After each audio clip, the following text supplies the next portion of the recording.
Good morning. Welcome to Undisputed. I'm Jenny Taft with Skip Bayless and Shannon Sharp. Yeah, we doing good. We good. Are we? Good. Yeah. Really? You know, the Clippers got the kind of break last night that only LeBron usually gets, so maybe God is now a Clippers fan. I think he might have turned around on you. Larry Bird Jr. Really? Did he get the dub or the L? Nah, he didn't get the dub. I'd say he came to your restaurant last night, but is shut down, unless you're serving outside. Yeah, I got a little patio out there. Yeah. You do? Okay, good. I was worried about your restaurant, Shannon. It's been a while since we brought it up. Interesting you bring up that win. How about we talk about everything that went into the Clippers win last night? Luka Doncic dropped 42 points last night, which was an NBA record for a playoff debut, but it wasn't enough to get a win against the Clippers after Kristaps Porzingis got ejected in the third quarter. Porzingis started to get into it with Marcus Morris after the Clippers forward and Luka got tangled up. Porzingis was automatically thrown out since it was his second technical of the game. Shannon, should Porzingis have been ejected? Skip, he just has to be more careful. He has to be more cognizant of what's going on. First of all, he shouldn't have got the first technical because that was a clean block on Paul George to begin with. So that, Skip, there's emotion in the ball game. I mean, when someone does something, I mean, it's just like any sport. You get like, come on, man, I can't, man, that's bull jive. And they teed him up for that. But this is what I want people to understand. And I want Adam Silver, I need you to take a look at this. That Kane Fitzgerald now, there's nobody down in the bubble. But a lot of times he thinks people come to see him referee. That is true. I agree. Because he's the guy that threw LeBron out because LeBron asked him a question once upon a time. I remember So it he's well. quick with his whistle. Kane Fitzgerald, nobody's coming to see you ref the games. Skip, it changed the entirety complexion of the ball game because when Porzingis went out, they were up 5. They lost their rim protection. They lost their second best scoring option, and they lost their second chance opportunity because after that they could get no second chance. They couldn't get second rebounds. And the big guy, what's his from the Clippers? Zubac. Zub. He was playing volleyball with it. Back to himself, dunking it home. He had 5 offensive rebounds. That hurt him, Skip. It really did. And they were playing well. It was a nice 2-man game. But once you could tell kind of like the energy just drained. Luka tried to keep it going. He was giving everybody the business last night, Skip. He was special last night. But I think the biggest thing was for him early in the ball game, Skip, he was too hyped. He had 5 turnovers in the first 3 minutes. It seemed like 4, I think. Yeah. 4? 5? Yeah. Is it 5? Yeah, anyway, I think go 5. ahead. But he was Skip. He was just too. I got 5 for the first 3 minutes of the game. He was just too anxious. You know, he knows what this is. You know, playoffs. I'm in the playoffs. This is my opportunity. I'm going against the Clippers, one of the better teams. And once he settled into the game, he played outstanding. But Skip, that technical foul changed the complexion of the ball game because he got that second technical at the time, and when he got it, the whole momentum shifted, and the Clippers just took off because up until that point, they were averaging 120 offensive rating, and after that, it was 18. They went 3 of 19 from the three-point line after he left. In the first half, Skip, remember, they were 12 of 21. They couldn't miss. And then all of a sudden, Porzingis went out, and they couldn't make a shot. So he changed the complexion of the ball game. I do not believe, by the letter of the Skip, since we do it, the letter of the law, he received this technical foul. You get 2 techs, you get automatically tossed. But I don't believe he should have got a tech for that because what did he do? Walk up on a guy? Come on. In a playoff game, you got to let that one go. You let the combatants determine it on the field, on the court. You don't throw one of the better players out and then says, okay, go play now. So I do think it had a big impact on the game. Now, who knows? Maybe the Clippers win. Clippers started playing a little better. But I would have liked to seen had Porzingis stayed in that ball game, what the outcome would have been. Okay. I am going to concede this. You concede? I told you yesterday I thought this would be the Clippers' toughest series because the Clippers were playing only their 13th full roster game out of the 73 they have played so far this year. Okay. And all you needed to know about last night was Montrezl Harrell played 15 minutes after not having played a single dribble of NBA basketball for 5 months. Doc threw him in there for 15 minutes. And there were times he looked like he'd never played basketball before because that's about what's going to happen if you ask him to do that. It's just completely surreal to be seen. Montrez with no bubble games, no scrimmages, 3 of those, no real games, 8 of those, and just suddenly go play. Okay, how? And he was tired because remember Doc called his timeout and Doc said, you gotta run. You gotta run. He's like, I'm trying, Coach. But my body won't let me. So I'm going to concede to you that I believe the Clippers would have lost this game if Porzingis had stayed eligible for the rest of the game. It's going to be a tough, long series for them.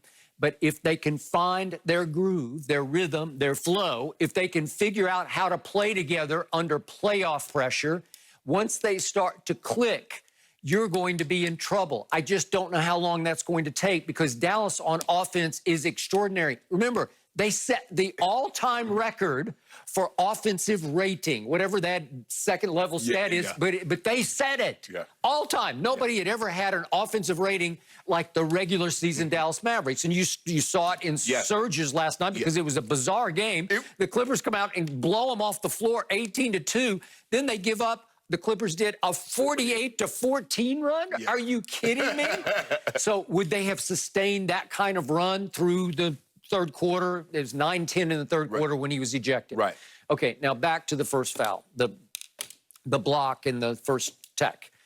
Okay, I thought, if we could see that play, I thought that Porzingis hit Paul George on the right arm first. It's the first contact is on the right arm. I don't know if we can see it sideways. I thought he got him. It was a clean block, but he goes up and he gets him on the right arm first. He hit him right across his elbow. That's a foul. He hits him on his right elbow clean and hard, and then he clean blocks it. Okay, whatever. I would have called a foul. But the problem is, it is the letter. It's not even the letter of the law. It's just flat out in the rule book. If you throw a fist in the air in the direction of the referee, it comes off as a hostile act, and they're just going to say, technical foul. And Porzingis, ironically, is not a guy who complains a lot. No. He's not a fighter. He's not a bad guy. He's not a troublemaker. You know, it's not that guy. He's kind of soft to me. That's his problem. He's still a little soft. So he just throws a fist in the air. And it's just silliness. He's not even thinking twice about it. Tech.